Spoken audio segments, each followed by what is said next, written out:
본 방송에서 제공하는 투자 정보는 투자 판단에 대한 조언입니다.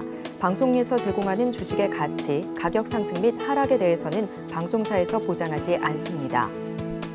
시청자 여러분 안녕하세요. 월간 서울경제TV 진행의 아나운서 이소연입니다. 매년 연말 연초 기대가 높아졌던 제약바이오. 사실상 연중 흐름을 보면 양측의 소년이 따로 없다라고 생각하실 분들도 많으셨을 것 같은데요. 하지만 지난해 말부터 지금까지 제약바이오 패턴은 과거와는 사뭇 다른 모습을 나타내고 있습니다. 올해는 제약바이오 섹터가 주도주로 우리 시장을 견인할 수 있을지 그에 따른 올해 전략도 함께 세워보도록 하겠습니다. 교보증권 최성환 지점장님 모십니다. 안녕하세요. 네, 안녕하십니까. 네, 지점장님 새해 복 많이 받으세요. 네, 새해 복 많이 받으십시오. 작년에 뵀을 때보다 훨씬 더 평화롭고 좋아 보이셔가지고 제가 또 너무 감사합니다. 든든합니다. 네, 우선 바로 첫 번째 질문부터 드려볼게요. 연초면 거론되는 기대 섹터 제약바이오. 근데 작년 연말부터 제약바이오 호재성 이슈들이 좀 더해지면서 올해 본격적인 반등에 대한 기대감이 거셉니다. 작년 제약바이오와 올해 제약바이오는 좀 다른 모습을 나타낼지 올해 전망 부탁드릴게요. 제약바이오가 작년 아마 하반기부터 조금씩 움직이는 기업들이 개별적으로 많이 등장했던 것 같습니다. 대표적인 게 아마 비만, 당뇨 이쪽으로 테마가 좀 많이 형성되면서 관련된 기업들의 흐름이 좀 좋았던 것 같고요. 이 금리 인하라는 게 사실은 올해 작년에 올해 전망을 하면서 그 최대 금리 인하 수혜주다. 이게 제약바이오에 대한 이야기가 상당히 많았었는데 거기에 대한 이유가 아무래도 이 금리라는 게 그러니까 미래 현금흐름 그러니까 앞으로 제약바이오는 특히 지금 R&D를 통해서 5년 후, 10년 후에 어떤 성과가 나온다라고 얘기를 많이 하고 있고 이에 따라서 우리가 그때 발생할 수 있는 미래 현금 흐름들을 현재 가치로 할인할 때 그때 할인율로 적용하는 게 바로 금리잖아요. 그래서 이 금리가 이렇게 계속 올라가게 되면 아무래도 이런 기업 가치에 대한 평가가 이제 낮아질 수 있는 부분들. 그래서 제약바이오가 그동안의 금리 인상의 성장주로서였던 그런 부분들이 상당히 반영이 됐었다면 또 반대적으로 본다면 제약바이오는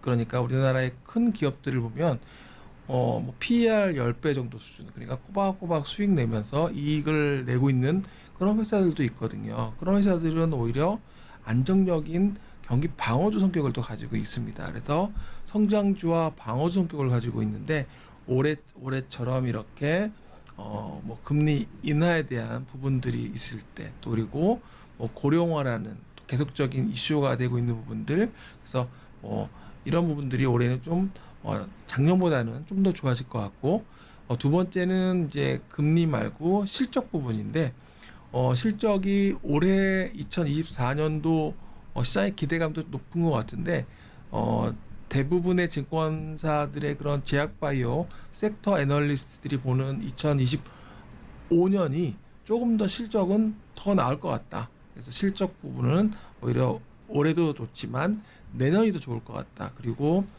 세 번째로 이제 수급인데요.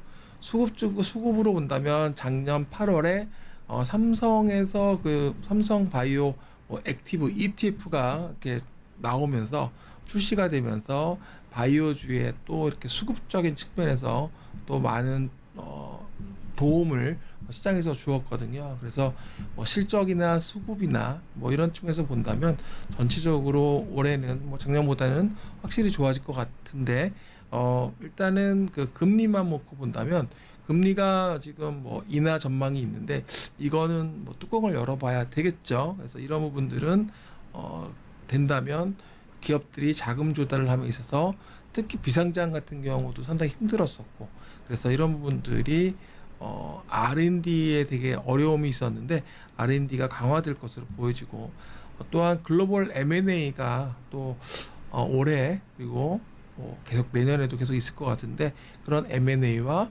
기술 수출, 라이센스 아웃 이런 것들에 대한 부분들이 올해 봐야 될 포인트 중에 하나겠다 이렇게 보고 있습니다.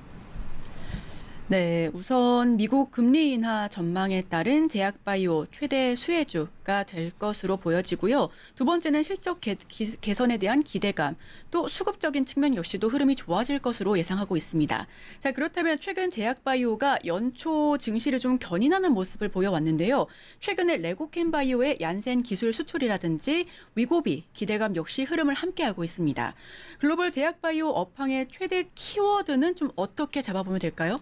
네, 앞서 잠깐 이야기했던 것처럼 작년 하반기가 비만, 당뇨에 대한 이야기가 많았었고, 올해 또 ADC, 그러니까 이런 그 약물 전달 시스템 관련해서 ADC에 대한 신약 개발에 대해서 말씀하신 레고캠바이오가 또 주목을 받았고요.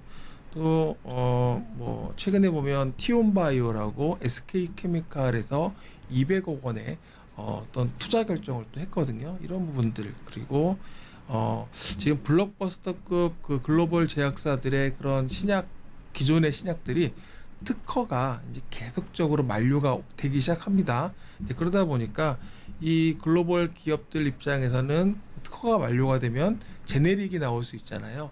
그러니까 이 부분을 회피할 수 있는, 내가 더 특허가 끝나지만 내가 또 그런 누리기 위해서는 제형을 변경해서, 그러니까 DDS를 변경해서 이제 그런 시밀러가 나오는 거에 대한 부분을 내가 막겠다라는 방어하는 기능을 좀 볼 수가 있는데, 이런 부분들이 지금 머크하고 최근에 알테오젠 같은 경우가 그 면역 항암제 키투르다라고, 지금 작년 같은 경우만 해도 시장에서 매출이 35조 원 정도 지금 시장에서는 매출 전망하고 있거든요. 키투르다는 이런 폐암부터 자궁 내막 암부터 다양한 암종의 적응증을 가지고 있는 그러한 면역 항암제인데요. 이를 그 SC 제형, 그러니까 기존의 그 정맥 주사에서 피하, 그런 피하에 할 수 있는 그런 부분으로 바꾸겠다라는 부분이라서 지금 시장에서는 그런 부분들이 계속적으로 제형 변경에 따른 어떤 특허가 만료된 부분에 있어서 연장하는 역할을 할 수 있는 그런 부분들로 지금 작용을 하고 있다, 이렇게 보고 있고요. 그래서 전체적으로 본다면 ADC, 당뇨 비만 치료제에 대한 부분들, 이 부분들이 장기 지속형, 특히 당뇨나 비만 치료제 같은 경우가 특히 계속적으로 주목되고 있는 이유는 비만 같은 경우도 이제는 시장에서 질병으로 이제 인식을 하거든요. 그리고 그 시장 가치도 워낙 앞으로 커질 것으로 좀 보고 있거든요. 그래서 이런 부분들이 올해는 역시 가장 큰 이슈가 되지 않을까, 이렇게 보고 있습니다. 네, 말씀 잘 들어봤습니다. 근데 황반변성 치료제 아일리아 특허 만료 같은 경우에도 정말 이야기 많이 흐름을 탔었는데 이와 관련해서도 추가적으로 듣고 싶어요. 네, 아일리아 같은 경우는 사실은 그쪽에 회사들이 지금 삼천당 제약도 있고요. 네. 그래서 이쪽에 대해서 바이오시밀러, 그러니까 관련해서도 있고, 그리고 또 많은 회사들이 좀 준비를 하고 있습니다. 그래서 이 시장 자체가 앞으로 어떻게 될지가 되게 중요할 것 같은데요. 좀 5월 정도 좀 특허가 만료가 예정되어 있고, 이에 따라서 거기에 준비하고 있는 국내 제약사들이 말씀드린 삼천단 제약이 가장 시장에서 많이 언급이 되고 있는 회사 중에 하나고요. 이런 부분들을 본다면 제가 보기에는 시장이 여기서 지금 한 아일리아가 연매출 한 13조 원 정도 매출을 하고 있는데, 여기서 삼성 바이오에피스, 셀트리온, 삼천당 제약, 이런 회사들에 대한 부분들도 올해 좀 봐야 되는 부분이 아닐까, 이렇게 보고 있습니다. 네, ADC, 비만, 면역, 특허 만료, 기술 수출, 이렇게 키워드를 좀 잡아보면 될 것 같은데요. 자, 그렇다면 여기서 현재 선두를 달리고 있는 국내 기업 탑픽은 어딜 좀 꼽아주실까요? 올해 최근에 좀 가장 이슈가 됐던 거는 셀트리온이 이제 3사가 합병을 네. 하잖아요. 먼저 지금 셀트리온과 셀트리온 헬스케어가 합병을 했고, 그리고 이제 셀트리온 제약까지 합병을 하게 되면 셀트리온에 대한 지금 증권사들은 올해 1분기 실적에 대한 부분을 좀 보고 있는 것 같고요.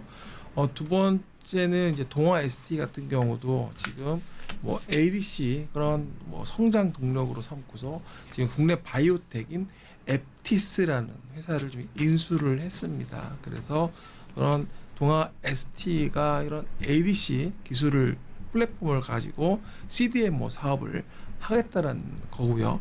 또 레오켄바이오 같은 경우 뭐 앞서 이야기 계속 나왔지만 존슨앤존슨의 자회사 얀센과 총 17억 달러, 그러니까 한화로 따지면 2조 2천억 원 규모의 기술 수출 계약을 체결했거든요. 국내 제약사의 어떤 그동안의 체결한 계약 규모 중에 가장 큰 최대 규모입니다. 그래서 이런 부분들이 결국에는 향후에 ADC라는 그런 부분들이 차세대 기술로 시장에서 확실히 인정을 받고 있고, 국내 기업 중에 레오켄바이오가 하나의 그 중에서 좀 앞서 있는 게 아닌가라는 생각을 좀 하게 되고요.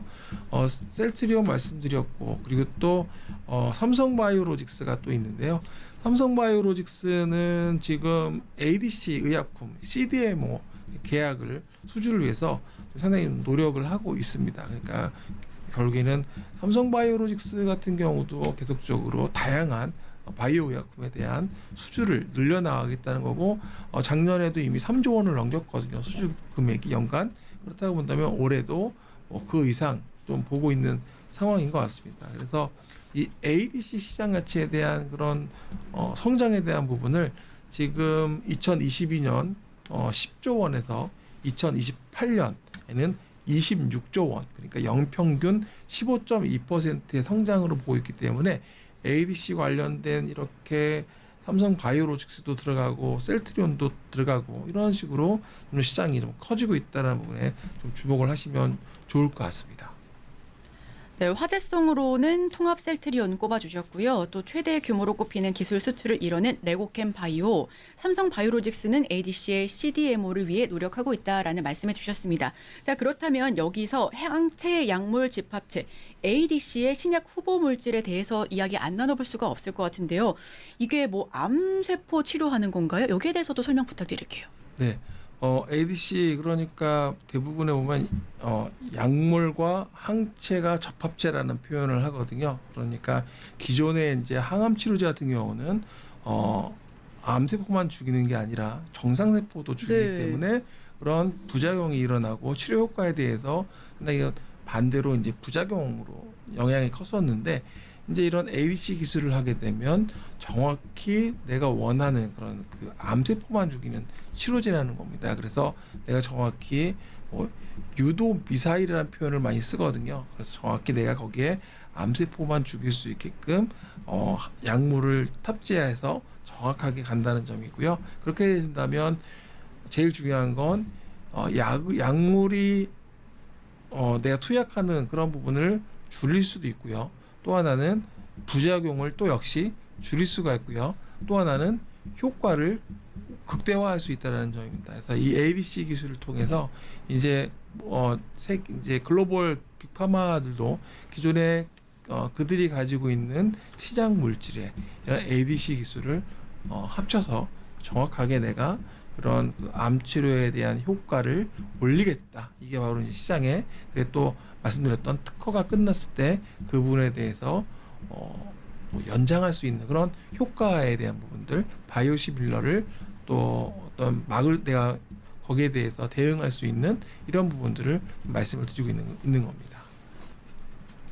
네, 우선 뭐 참 여기까지만 보더라도 바이오는 너무 어렵습니다, 공부하기. 그런데 ADC 효과 정말 자세하게 들어봤고요. 셀트리온도 ADC를 신성장 동력으로 꼽았다라고 하는데 셀트리온의 ADC도 설명 부탁드릴게요. 어떤 차이점이 있을까요? 뭐 셀트리온 같은 경우는 지금 좀 익수다 테라피틱스 지분, 이름도 어렵습니다. 이름도 어렵죠. 네. ADC 바이오텍 회사인 익수다 테라피틱스의 지분 47.05%를 지금 인수를 했거든요. 그러면서 공동 최대 주주로 올라왔습니다. 그러니까 이런 부분들이 향후에 ADC 바이오텍 회사에 대한 부분에 대한 직접적인 투자를 통해서 이제는 그쪽에도 본격적으로 했다라는 점이고요. 또 하나가 뭐 피노바이오라고 또 있습니다. 여기에 피노바이의 그 ADC 플랫폼, 여기 또 기술 도입 계약도 체결을 했거든요. 특히 피노바이오는 올해 IPO, 그러니까 신규 상장도 계획을 하고 있는 회사거든요. 그래서 이런 식으로 셀트리온 입장에서는 기존에 지금 3사가 이번에 합병하는 것도 있지만 기존의 CMO 사업 외에도 이제는 ADC 기술을 자체적으로 확보함으로써 신약에 있어서도 자체적으로도 좀 앞서 나가겠다, 이런 부분에 좀 셀트리온도 좀 하는 것 같고요. 그래서 결국에 ADC라는 부분이 이제는 시장에서 계속 글로벌 기업들의 특허 만료와 맞물리면서 계속적으로 시장에서 그런 기술 라이센스 인을 오히려 그들이 하는 그런 분들이 상당히 많이 커질 것 같다, 이렇게 좀 보고 있습니다. 네, 좋습니다. 동아ST 같은 경우는 바카스 회사로 굉장히 유명하잖아요. 그리고 삼성바이오로직스 역시도 최근 랠리를 이어가고 있습니다. 이 두 회사의 ADC 성장 동력은 어디서 좀 끄집어 볼 수 있을까요? 동아ST도 그 바이오 업체 앱티스를 결국엔 또 신성장 동력으로 ADC를 이야기하면서 이제 또 인수를 했습니다. 그래서 이 부분이 결국에는 중장기적으로 동아ST의 ADC 플랫폼을 이제 형성하면서 CDMO 사업으로 진출하겠다는 거고요. 삼성바이오로직스 같은 경우는 역시 이런 그 ADC 의약품에 아무래도 그런 CDMO 계약 수주를 계속적으로 늘려나가기 위해서는, 계속적으로 받기 위해서는 관련된 기술을 확보를 계속적으로 강화해 나가야 되겠죠. 그래서 이런 부분들이 지금도 삼성바이오로직스도 발빠르게 움직이고 있다. 결국엔 ADC 시장 자체가 시장에서는 관련된 그런 그 의약품들이 앞으로 계속 늘어날 것으로 보고 있다라는 점에 동아ST도 삼성바이오로직스도 계속적으로 발맞춰 나가고 있다, 좀 이렇게 보고 있습니다. 네, ADC와 관련해서 A부터 Z까지 자세하게 들어봤습니다. 방송일 기준으로 JP모건 헬스케어 컨퍼런스가 성공리에 마무리됐습니다. 과거부터 JP모건 헬스케어는 K바이오 메가딜의 격전지로 꼽혀왔었는데요. 올해 JP모건 헬스케어 컨퍼런스에서 두각을 보였던 기업은 어디였을까요? 아마도 지금 그 삼석 자체가 굉장히 큰 의미입니다. 그러니까 삼성바이오로직스도 계속 초대를 받고 있고, 그래서 굉장히 큰 의미가 있습니다. 그래서 여기서 이제 참석을 해서 글로벌 기업들과 어떤 미팅을 통해서 우리나라의 K바이오 회사들의 그런 임상에 대한 그동안의 결과라든지 또 그런 부분들을 이야기 나눌 거고, 거기서 기술 이전 계약까지 나온다면 얼마나 좋겠지만, 어쨌든 그를 통해서 향후에 기술 이전들이 라이센스 아웃이 많이 이루어지면 좋겠다라고 보고 있고요. 그런 부분들이 이제 모멘텀으로 작용을 할 수가 있습니다.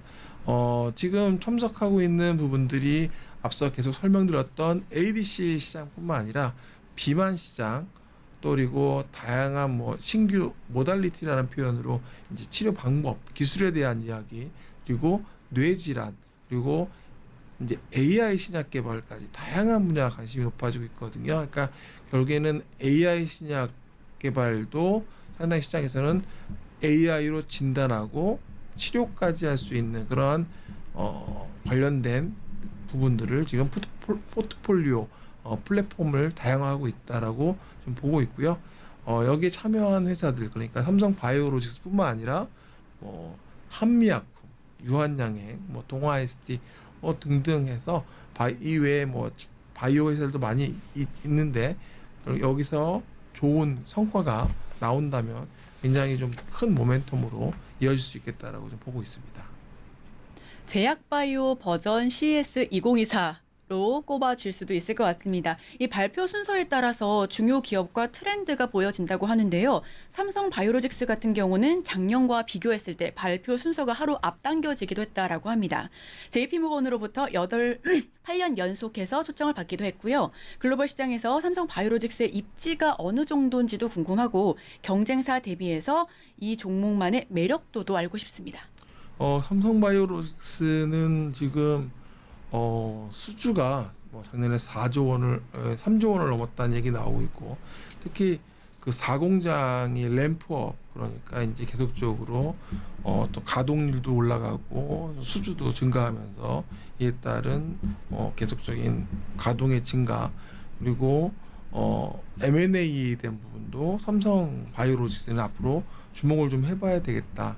물론 이제 본격적인 실적 성장은 삼성 바이오로직스가 4공장이 6만 리터, 또 5공장이 이제 18만 리터 모두 가동되는 2025년 하반기로 시장은 보고 있습니다. 근데 결론적으로는 계속적으로 수주가 증가하고 있고, 이런 부분들이 4공장, 5공장으로 이어지는 부분들, 글로벌 회사들 입장에서는 신약을 개발을 해야 될 때, 신약 개발을 하려면 상당히 절차가 까다롭고, 이에 또 거기에 맞는 또 생산 시설을 CGMP라고 해서 가지고 있어야 되는데, 이렇게 대량 생산할 수 있고 CGMP 시설을 가지고 있는 규격에 맞는 그런 글로벌 규격에 맞는 회사가 삼성 바이오로직스, 셀트리온, 이 정도 국내에서는 글로벌에서 본다면, 그렇게 삼성 바이오로직스 입장에서는 많은 앞으로의 수주에 대한 그런 부분들이 기대가 높아지고 있고, 이런 부분들로 앞으로 회사는 성장할 수 있다. 단 CMO만은 가지고는 성장할 수가 없기 때문에 다양한 신약 개발에 관련된 CDMO든 신약 개발 관련된 기업 부분으로 앞으로 좀 확장이 좀 돼야 되겠다. 좀 이렇게 보고 있습니다. 삼성 바이오로직스 같은 경우는 수주 증가와 공장 가동률 증가, 그리고 CDMO 등으로 키움증권 같은 경우는 90만 원 선 목표 주가를 설정하기도 했습니다.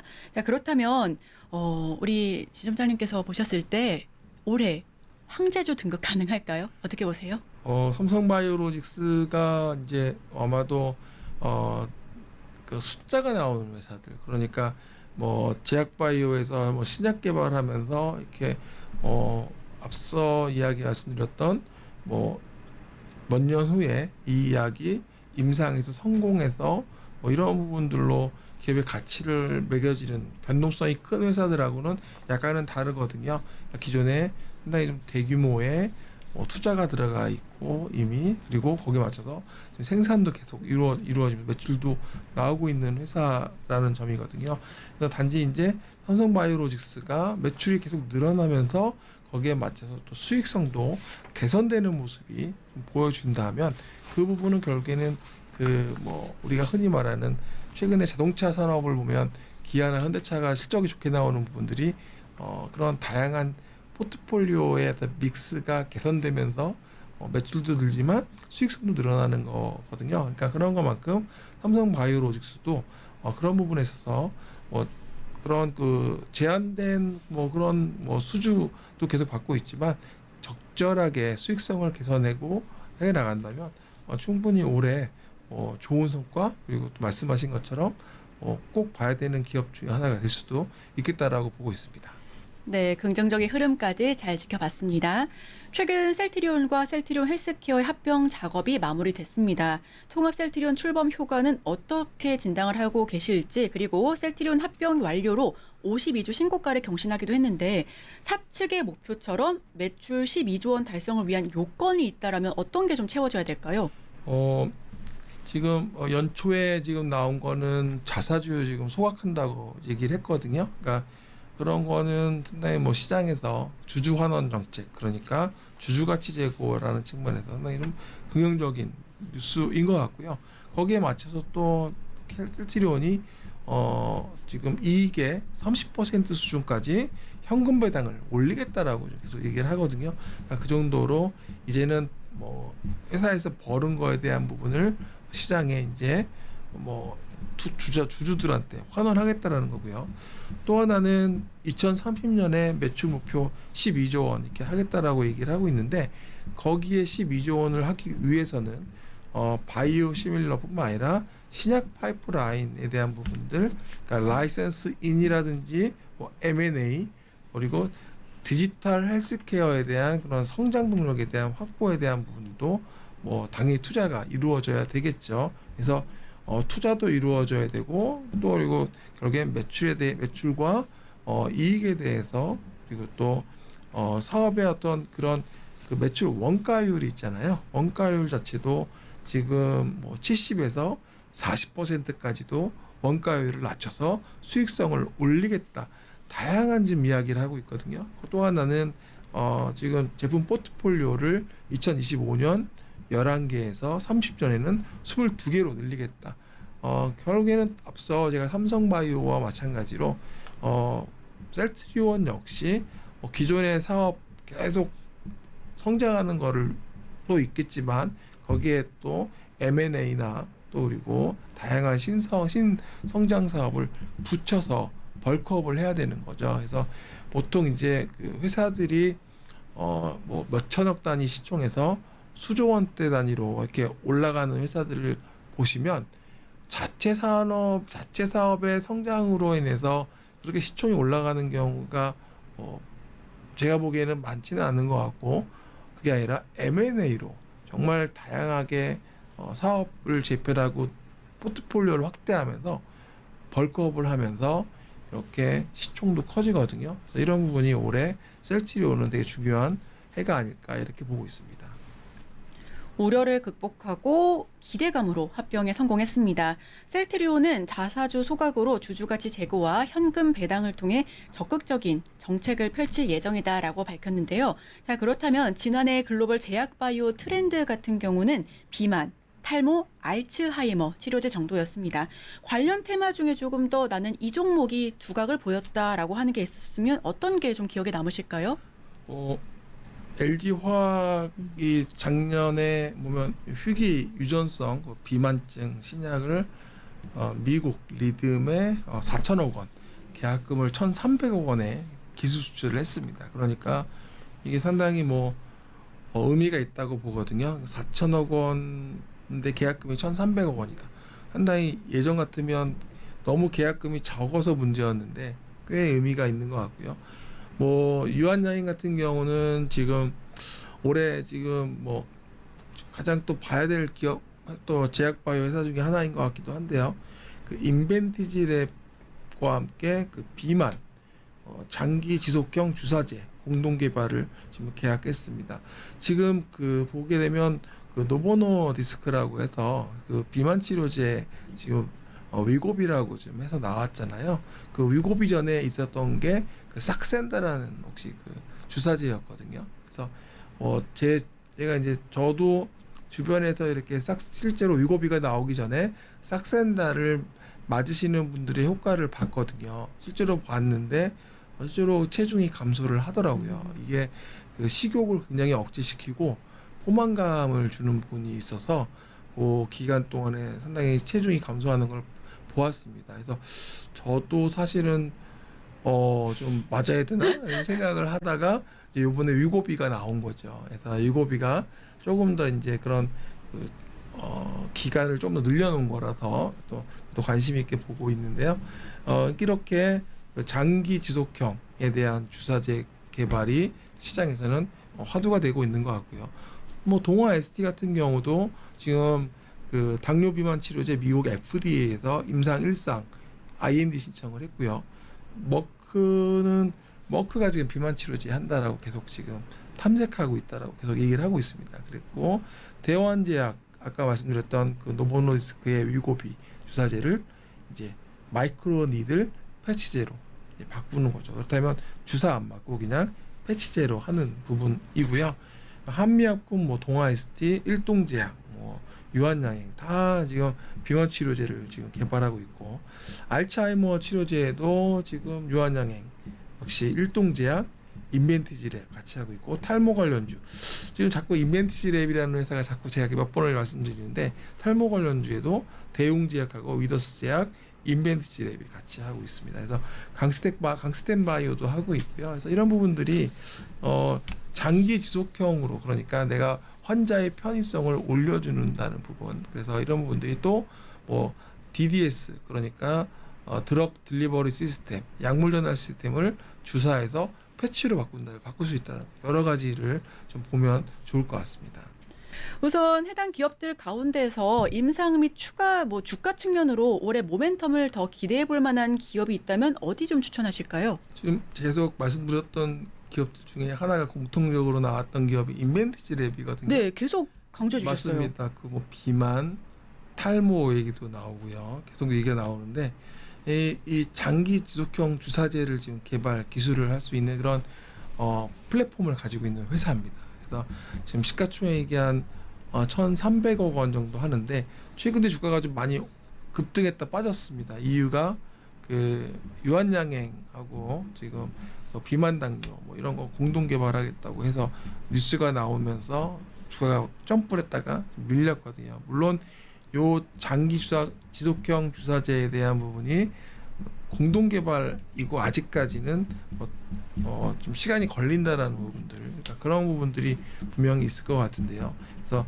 그런 부분을 앞으로 좀 저는 보면 좋겠고, 또 하나는 뭐 지금 치매 치료제나 종근당하고 또 치매 치료제를 하고 있고, 치매 같은 경우는 사실은 저도 약 먹는 거 까먹을 때가 있는데 치매 있으신 분은 약 먹는 거 더 자주 까먹으시겠죠. 네. 네. 그렇기 때문에 뭐 1개월 단위, 뭐 3개월 단위 이런 식으로 치료제가 이렇게 서방형, 그러니까 서서히 약이 나오면서 약효가 오래 갈 수 있는 이렇게 개발이 된다면 사실은 이거는 뭐 상당히 중요하지 않은가 이렇게 좀 보고 있고요. 그리고 지금 그런 치매 치료제 그리고 탈모 치료제, 탈모 치료제도 지금 약으로 많이들 드시고 계신데 이 부분을 주사제로 1개월, 3개월로 바꿔놓는다면 상당히 매일 먹는 약보다는 편리하겠죠. 그래서 이런 부분들이 상당히 시장에서 지금 그 관심을 받고, 이번에 JP모건 헬스케어에도 인벤트랩이 가서 또 다양한 미팅을 통해서 회사를 또 알릴 수 있는 부분들이 분명히 있다고 생각을 하거든요. 그래서 아직은 시총이 작고 작은 회사지만 퍼포먼스를 올해 한번 지켜보면 좋을 것 같다 이렇게 보고 있습니다. 네, 계속해서 짚고 계신 인벤티지랩 한번 살펴봤고요. 자, 그렇다면 한올바이오파마 같은 경우는 어떻게 보실까요? 저 이 종목 너무 궁금해요. 한올바이오파마가 올해 뭐 지금 이제 좀 많이들 시장에서 얘기 나오는 게 작년에 워낙 그 주가가 좀 움직임이 네. 좋았었고요. 그리고 성장에 대한 부분들이 그 기술 수출한 회사 이뮤노반트라는 그 글로벌 기업이고, 그 회사 시가총액이 지금 8조 원, 한화 기준으로 8조 원을 넘어서면서 상당히 좀 기대감을 높여주고 있습니다. 그래서 이 이뮤노반트의 어떤 주가 흐름과 한올바이오에 대하고 좀 연관을 많이 지을 수 있을 것 같은데요. 한올바이오가 그 그레이브스병이라고 현재 그런 그 자가 면역 질환이거든요. 이 부분에 있어서 지금 뭐 발표를 한 거는 이상을 글로벌 미국 임상 이상을 성공적으로 효과 있게 마무리했다. 이게 이제 나왔다는 거거든요. 향후에 3상 들어갈 거고, 결국에 이런 부분들이 시장에서 기대감을 계속 높여주고 있는 것 같습니다. 그래서 이뮤노반트의 그런 그 뉴스와 또 한올바이오와 좀 연관을 많이 지어서 시장에서는 보고 있기 때문에 이 회사는 뭐 계속 보시면 좋을 것 같고요. 뭐 좀 증권사들이 지금 상당히 뭐 계속 보고서가 많이 나오고, 특히 현대차증권에서는 목표 주가 지금 7만 원 제시를 하고 있거든요. 그래서 최근에 주가의 변동성이 있다라는 거는 결국에 이제 좋은 뉴스에 또 셀 온 뉴스라고 그래서 제약바이오 회사들이 약간은 좋은 뉴스 나오면 또 거기에 매도를 하는 경우들, 그리고 또 이후에 다시 또 올라갈 수 있는 또 그런 룸이 또 만들어지기도 하기 때문에 변동성이 좀 있다라는 점을 감안해서 좀 투자를 하시면 좋을 것 같습니다. 한올바이오파마 같은 경우는 글로벌 기업 이뮤노반트의 바토클리맙을 기술 수출한 바 있고, 이와 관련된 호재에 현대차증권 목표 주가 7만 선으로 제시를 했습니다. 하지만 변동성이 있는 만큼 이 부분은 계속해서 살펴보셔야 될 것 같고요. 자, 그렇다면 지난 19일 현지 시간으로 19일 경쟁사로 꼽히는 아제넥스의 바브가르트, 정말 말이 어렵습니다. 네. 이 SC 제형의 천포창, 이 부분과 관련해서는 어떤 이슈 좀 풀어주실까요? 아제넥스가 지금 그 실패를 한 거죠. 결국에는 이게 3상에 실패를 하면서 오히려 그 이뮤노반트, 한올바이오에 대한 그런 그 뭐 임상 결과가 더욱 더 주목을 받는 그런 분위기 같습니다. 그래서 이번 JP모건 헬스케어에서도 그런 관련된 이야기가 충분히 뭐 다시 한번 또 언급이 될 것 같고요. 지금 그 한올하고 이노반트의 어떤 계약 내역을 보면 미국과 유럽 쪽만 지금 가지고 있거든요. 이노반트가 그 외 지역은 이제 한올바이오가 가지고 있습니다. 결국에는 임상 2상을 성공했다라는 점은 굉장히 긍정적이고 임상 3상도 진행을 해야 되겠지만 향후 결과에 따라서 미국과 유럽 쪽은 이뮤노바트가 가져가고 나머지 지역은 한올이 가져가게 된다면 거기서 또 한올이 라이센스 아웃을 또 다시 할 수 있는 거죠. 그 지역에 대한 부분들에 대해서. 왜냐하면 굳이 한올바이오가 뭐 자기네가 다 마케팅하고 판매하고 이럴 필요가 없는 부분이라서 그런 부분들도 한번 나중에 다시 한번 또 보시면 좋을 것 같고요. 그래서 긍정적으로는 경쟁사의 어떤 실패가 동사한테는 굉장히 좀 좋은 또 주목을 받을 수 있는 그런 분위기다 이렇게 보고 있습니다. 네, 어떤 걸 여쭤봐도 다 대답해 주시네요. AI를 활용한 의료 제약 시장의 개화 단계 속에 특히 지난해 루닛과 뷰노를 향한 투자자의 관심이 굉장히 뜨거웠습니다. 그런데 이들과 함께 의료 AI 3대 강자로 꼽히는 JLK 이 영업 적자를 기록한 바 있는데요. 모두 AI 헬스케어에 대한 기대감이 역시나 큰 만큼 오히려 지금 조금 변동성이 좀 있을 수 있겠지만 적자도 좀 보여지고는 있지만 그래도 선제적으로 접근을 해야 될지 어떻게 판단하실까요? 작년에 많이 오른 게 AI 헬스케어 기업 중에 말씀하셨던 루닛, JLK, 뷰노 이런 회사들입니다. 실제로 AI가 의료 현장에 많이 지금 이제 도입이 되기 시작했거든요. 그러니까 뭐냐면 우리가 컴퓨터를 쓸 때 마이크로소프트나 이런 것들, 엑셀 이런 것들이 다 소프트웨어가 들어가 있어야 되잖아요. 우리가 한글 아래야 한글도 들어가 있어야 되고 그런 것처럼 이제 그런 우리나라가 그동안에 피부 미용 의료기기라든지 이런 상당히 많이 K뷰티로 많이 시장에서 전 세계에서 인정받고 있고 코로나19 때도 진단키트 이런 상당히 좀 전 세계에서 주목을 받았었는데 이렇게 소프트웨어 쪽으로 이제는 이제는 관심이 높아지고 있다. 실제로 로직 같은 경우도 GE 헬스케어나 글로벌에 있는 그런 다국적 그런 의료기기 회사들의 소프트웨어를 이제 계약을 맺고 공급을 하고 있거든요. 이 부분이 앞서 말씀 잠깐 드렸던 엑셀 그런 마이크로소프트가 이제 모든 컴퓨터나 사실 컴퓨터 제조사 삼성도 있고 HP도 있고 다 틀리잖아요. 다 소프트웨어가 공급되듯이 이제는 의료 현장에서 쓸 수 있는 그런 의료기기들의 소프트웨어가 들어간다라는 겁니다. 물론 그 적응증마다 다 차이가 있겠지만 의사 입장에서는 환자를 진료할 때 진단하고 진료할 때 그런 AI가 같이 옆에서 보조 수단으로 작용을 하면서 의사분들의 그런 진료에 대한 부분에 대해서 상당히 좀 많은 부분에 있어서 성과가 더 높여주는 부분이 분명히 있다라고 한다면 AI를 안 쓸 필요가 없거든요. 그래서 이런 부분들이 이제 루닛, JLK, 뷰노 등에 계속적으로 작년에 이야기 나오면 주가가 많이 올랐고요. 근데 문제는 그 부분이 이제 그런 스토리, 우리가 그런 성장에 대한 기대감으로 많이 올랐지만 다시 빠진 이유는 아직까지는 그런 실적에 대한 부분들, 펀더멘탈이 아직은 그거를 받쳐주지 못하고 있기 때문에 아직까지는 그런 변동성이 커지는 구간이라고 보고 있거든요. 근데 AI 산업 자체는 앞으로 이런 의료 헬스케어뿐만 아니라 로봇, 모빌리티 그리고 헬스케어 모든 분야에서 AI는 적용되는 분야가 넓어질 것으로 보여지고 특히 AI 산업이 USB 증권 같은 경우는 지금 550조 원으로 성장할 것이다 이렇게 얘기를 하고 있거든요. 그래서 전체적으로 본다면 AI가 지금 우리가 봤을 때는 이 JP 모건 헬스케어에서도 엔비디아 우리가 잘 아는 챗GPT로 작년에 상당히 시장에서 뜨거웠던 그런 기업인데요.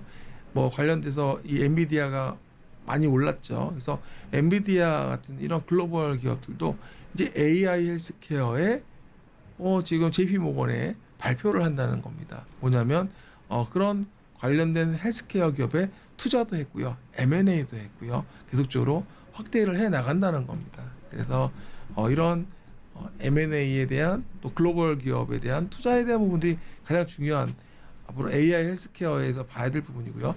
두 번째는 정부에서 이거를 인정을 해주고 여기에 사실 신사업이다 보니까 아직 아무도 이 부분에 있어서 잘 모르거든요.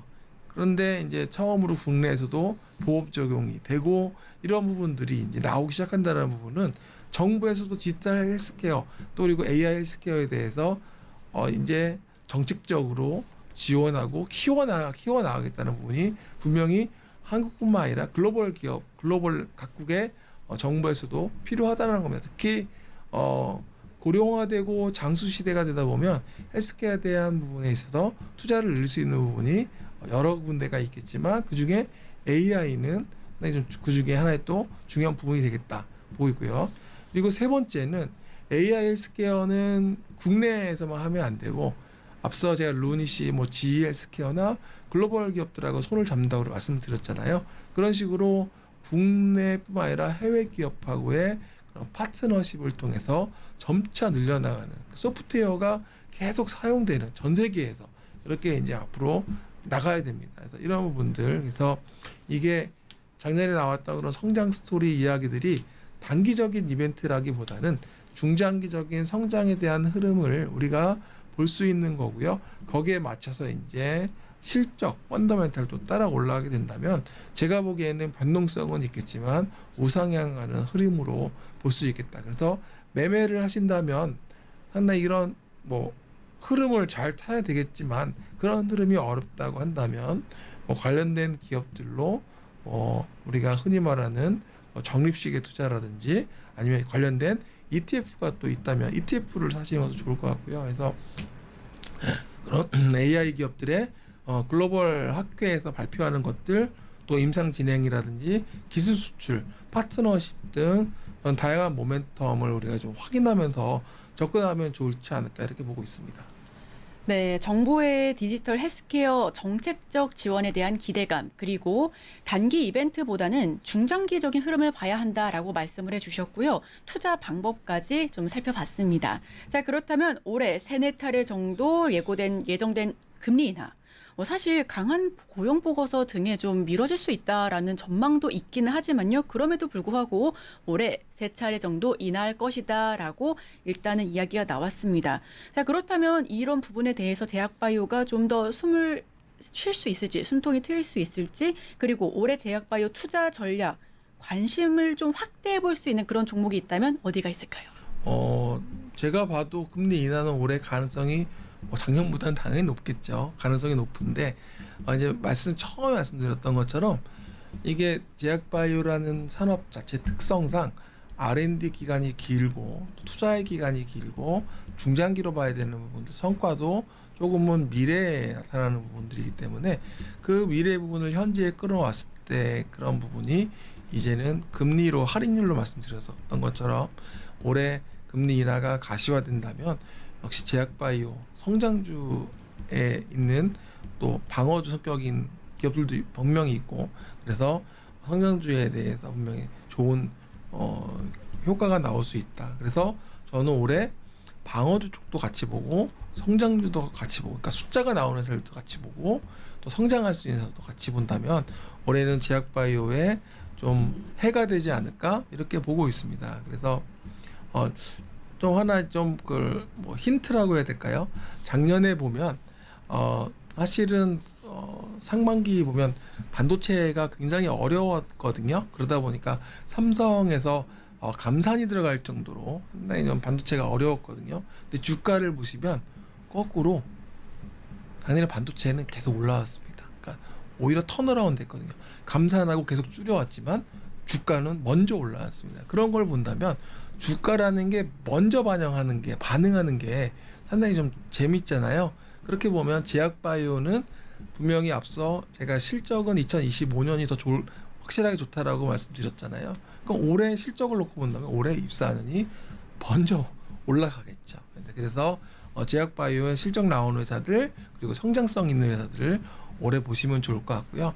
또 연초다 되다 보니까 올해 뭐 텐베거 뭐 해가지고 심루타 야구로 말하면 그런 종목들도 많이 찾고 계신데 사실 심루타 종목은 제가 보기에는 시가총액이 뭐 수조 원대 있는 종목들에서 찾기는 어려울 것 같고 오히려 천억대나 뭐 그 언더나 조금 그 왔다 갔다 하는 회사 중에 많이 올라갈 수 있는 회사들이 분명히 또 나올 수가 있거든요. 그래서 심루타 종목, 텐베거 종목은 그런 뭐 천억대나 그런 중간에 있는 종목들이니까 잘 보시면 좋을 것 같습니다. 그래서 제가 봤을 때 약간 숫자가 나오는 회사들 중에는 뭐 셀트리온 같은 경우는 3사 합병을 하죠. 그래서 증권사들이 이제 그 실적이 어떻게 나오는지를 좀 보는 것 같고요. 이에 맞춰서 목표 주가라고 해야 될까요? 목표 주가를 다시 조정을 해서 아마 내놓을 것 같습니다. 그래서 그런 부분들을 좀 봐야 되는데 그 램시마에서 램시마 SC라고 해서 피아 주사가 진펜트라라고 이름이 나와 있는데요. 그게 올해 매출 5천억 원 지금 회사에서는 추정을 하고 있는데 이 부분 봐야 될 것 같고 뭐 그 외에 뭐 스텔라라, 뭐 경구제 임상일상 결과에 대한 부분들, 셀트리온 같은 경우는 그런 부분들이 좀 이벤트가 있고요.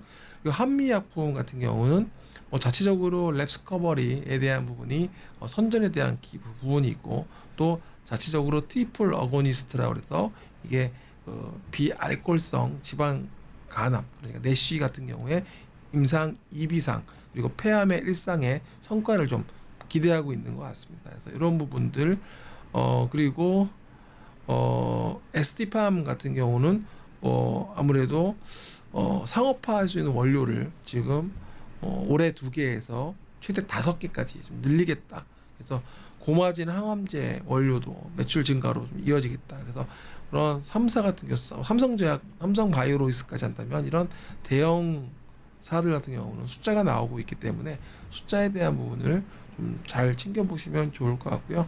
앞서 잠깐 말씀드렸던 뭐 한올바이오 말씀하셨지만 이런 부분이나 아니면 뭐 인벤티지랩, 뭐 레오켄바이오, 알테오젠 뭐 이런 회사들은 올해 기술이나 그런 성과에 대해서 조금 더 주목하시면 모멘텀에 좀 이벤트에 주목하시면 좋을 것 같습니다. 네, 숫자가 나오고 있는 기업을 주목하자라는 말씀해 주셨고요. 자, 그럼 추가적으로 딱 한 가지만 더 여쭤볼게요. 작년에 LG화학 같은 경우는 살짝 좀 밀렸습니다. 특히 하반기 내내 좀 안 좋았었는데 증권사들도 줄지어서 목표 주가를 내렸었거든요. 그런데 1월 5일자 기사를 보면 희귀 비만 치료제 기술 수출을 하면서 4천억 잭팟을 터뜨렸다라는 부분 나왔는데 자, 그렇다면 올해 LG화학은 어떻게 보실까요? LG화학 그 회사 자체를 보면 뭐 이런 다양한 사업부를 가지고 있습니다. 그래서 제약 사업부도 있지만 뭐 2차 전지 관련된 부분도 있고요. 그래서 LG화학을 보면 삼성전자처럼 그러니까 반도체에 대한 부분도 있지만 뭐 스마트폰도 있고 가전도 있고 이렇게 다양하게 볼 수 있잖아요. 그래서 LG화학 같은 경우는 제약바이오에 대한 부분들도 볼 수 있고 또 2차 전지에 대한 부분들도 같이 좀 보시면 좋을 것 같은데요. 그래서 LG화학이 지금 뭐 제가 그 뭐 많이 여의도에서 얘기해 보면 저평가되어 있는 건 맞다. 시장에서 저평가되어 있는 건 맞는데 이제 그런 부분에 있어서 올해는 저평가에서 좀 해소될 수 있는 그런 해가 좀 올해 되는 부분들을 좀 찾아봐야 되겠다. 계속 LG화학이 좀 무겁고 약간은 눌려 있었다면 올해는 뭐 이런 신약 개발이라든지 이런 부분뿐만 아니라 2차 전지 쪽에서 했던 그런 부분들도 올해 좀 같이 보시면 좀 모멘텀으로 보시면 좋을 것 같습니다. 네, 오늘 제약바이오 도서관 갔습니다. 이 바코드를 찍으면 내용을 다 알 수 있는 것처럼 정말 유익한 정보를 알게 됐는데요. 네, 이렇게 다양한 정보를 알게 된 만큼 우리 시청자 여러분들께서도 옥석 가리기를 통해서 좋은 종목 잘 얻어가시면 좋겠습니다. 지금까지 교보증권 최성원 지정장님과 함께했습니다. 오늘 말씀 고맙습니다. 네, 감사합니다. 네, 그간 제약바이오를 억눌렀었던 돈맥 경화. 올해는 금리 인하 기조 속에 자금 경색이 해소될 수 있을지 기대가 높아지고 있습니다. 외부 요인이 조금 안정화되고 있는 만큼 본업에 충실한 옥석 같은 종목 앞으로도 서울경제TV에서 만나보시길 바랍니다. 함께해 주신 여러분 오늘도 고맙습니다.